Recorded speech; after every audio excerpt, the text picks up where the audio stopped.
Hi Beshies! Hello everyone! Katkat Vlogs here.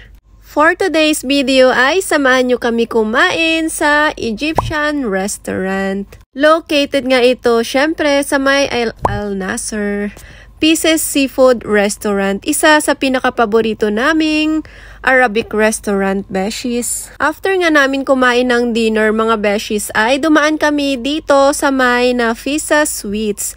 This is an Arabic sweets, mga Beshies. Kung familiar kayo sa mga sweets nila, ay ayan yun. Iba't ibang klase yan. First time ko nga lang matikman ang sweets nila dito, mga Beshies, dahil nga tamang-tama at nakapark ang sasakyan ni B sa harap nila. Samahan nyo ako para tikman ang napakasarap na Arabic sweets.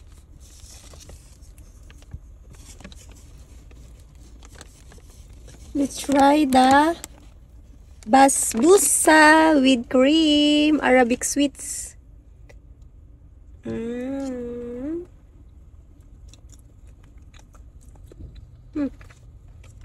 It's nice. You mix it?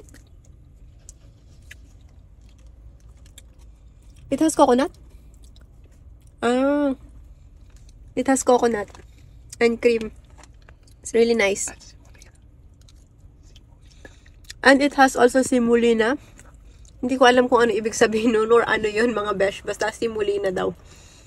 So, ayun. Sarap niya.